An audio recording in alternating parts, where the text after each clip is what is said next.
अस्सलाम वालेकुम दोस्तों, बिस्मिल्लाहिर्रहमानिर्रहीम। शुरू करते हैं आज की कहानी जो है हजरत शीत अलैहिस्सलाम के बारे में।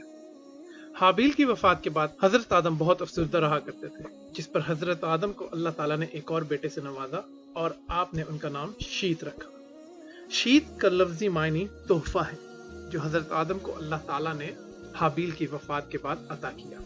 हजरत आदम जो कि बहुत अफसरदा रहते थे और इसी वजह से अल्लाह सुब्हाना व तआला ने हजरत आदम को एक बहुत ही नेक बेटे और नबी से नवाजा।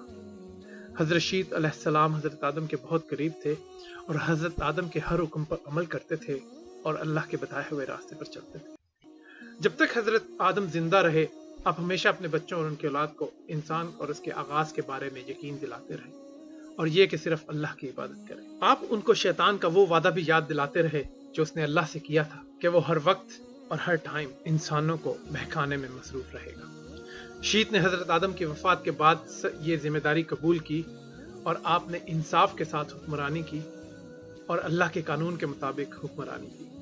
आपकी इसी वजह से लोगों में इत्तेफाक बढ़ा। अल्लाह ने शीत को उनकी शरिया भी अता की और उसके एक हिस्से का हुक्म यह था कि वो लोग जो तुमको छोड़कर चले गए हैं उनसे कोई मेल जोल ना रखना। तो वो कौन लोग थे जो आपको छोड़कर चले गए थे? ये काबिल और उसके कबीले के लोग थे जो हजरत आदम और उनके लोगों को पहाड़ों पर छोड़कर नीचे मैदानों में जाकर रहने लगे थे। लेकिन शैतान अपने जाल बुनने से बाज ना आया और एक जगह पर लिखा आता है कि शैतान ने अपने आप को नौजवान की शक्ल दी और एक लोहार के पास जाकर काम सीखने लगा और वहां पर उसने लोहे से एक बांसुरी बनाई और इस बांसुरी को बजाने लगा और इस आले से म्यूजिक बजाने लगा। लोगों ने आज तक इस तरह की आवाजें नहीं सुनी। उसने उसके बाद एक ड्रम बनाया और उसको खूब बजाना शुरू किया। ये लोग ड्रम और बांसुरी की आवाज सुनकर जोक तर जोक आने लगे। शीत अलैहिस्सलाम के लोग भी आहिस्ता आहिस्ता इन आवाजों पर इकट्ठे होने लगे और सोचने लगे कि ये लोग तो हमसे बहुत ज्यादा तरक्की याफ्ता हैं। और इस तरह आहिस्ता आहिस्ता वो अल्लाह का ये हुक्म भूलना शुरू हो गए जिसमें उनको दूसरे छोड़ कर जाने वाले लोगों से मिलने से मना फरमाया था। लेकिन दूसरी तरफ शीत अलैहिस्सलाम अपने लोगों को अल्लाह का हुक्म मुसलसल याद दिलाते रहे और उनको बताते रहे कि क्या सही और क्या गलत है। लेकिन शैतान ने कंट्रोल करना शुरू कर दिया म्यूजिक के इस्तेमाल के साथ। इन लोगों ने मिलकर एक दिन बकायदा म्यूजिक के लिए मुख्तस कर दिया और वो हफ्ते की रात तय पाई। तो ये हफ्ते की रात आज तक कायम है और फिर हफ्ते की रात को पार्टी करना शुरू कर दिया। फिर एक दिन आया जब शैतान ने शीत अलैहिस्सलाम के नौजवान लोगों को मिलना शुरू किया और उनके दिमाग में वसवसे और शक डालना शुरू कर दिया। शैतान ने उन्हें सोचने पर मजबूर कर दिया कि हम अपने रिश्तेदार कजन से क्यों नहीं मिल सकते। ये वही लोग हैं जो हमें छोड़कर नीचे आ गए।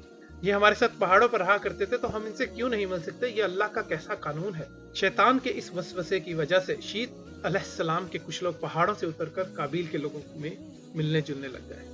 वो ये देखते कि खूब पार्टी हो रही है, खूब एंजॉय किया जा रहा है। इसी दौरान उन्होंने काबिल कबीले की औरतों को भी पार्टी करते हुए देखा जो कहा जाता है बहुत खूबसूरत थीं। और उन्होंने जब शीत अलैहिस्सलाम के लोगों को अपनी तरफ आते देखा तो उनको लुभाना शुरू कर दिया। फिर मर्द और औरतें आपस में इकट्ठे होने लगे और इकट्ठे होकर पार्टी शुरू की। और जब औरत और मर्द ने आपस में इकट्ठे होकर पार्टी करनी शुरू कर दी तो उनके जिस्मानी ख्वाहिशात ने जगह लेनी शुरू और शैतान ने अपनी चाल चलनी शुरू कर दी। हमारे बहुत से स्कॉलर्स कहते हैं कि ये वो वक्त था जब जिना का आगाज हुआ और फिर आहिस्ता आहिस्ता शीत के लोग एक दूसरे को पार्टी के बारे में बताना शुरू किया कि कैसे वो लोग हर हफ्ते को पार्टी करते हैं और बकाया वो लोग जो नहीं जाते वो क्या मिस कर रहे हैं। लिहाजा ये ग्रुप पार्टी के दिन बड़ा से बड़ा होता जा रहा है और इस तरह लोग टोलियों की शक्ल में ज़िना के मुर्तकिब हो रहे। हम यहाँ पर यह बताते चलें कि अभी तक शिर्क का आगाज नहीं हुआ था। अभी भी लोग अल्लाह की वाहदानियत पर यकीन रखते थे लेकिन बुराइयों में धंसते चले जा रहे थे। लेकिन शैतान ने इंसानों को आहिस्ता आहिस्ता गुनाहों की सीढ़ियां चढ़ाना शुरू की और इस वजह से अल्लाह ने कुरान में कहा, शैतान के कदमों पर मत चलो, शायद शैतान के पैरोकार ना बनो। शैतान भी बहुत ज़हीन है और वो इंसान के दिमाग से पूरी तरह वाकिफ है और शैतान को पता था कि वो अब भी इन लोगों को शिर्क पर मजबूर नहीं कर सकता क्योंकि अभी ये बहुत जल्दी होगा। तो फिर वो प्लान बनाता रहा। फिर उसने प्लान बनाया कि मैं इनके पास ऐसी चीजें लाऊंगा जो इनको बहुत महसूस करेंगे और इसी वजह से उसने मौसीकी और जिना का सहारा लिया। शीत अलैहिस्सलाम उस वक्त भी अपने लोगों को बुराइयों से बाज रहने और अल्लाह का हुक्म मानने की नसीहत करते रहे। शीत ने कुछ और दहाई की जिंदगी पाई और हमारे बहुत से स्कॉलर्स इस बात पर मुत्तफिक हैं कि हमारे पैगंबर या आने वाले जितने भी पैगंबर हैं वो शीत अलैहिस्सलाम की औलाद में से।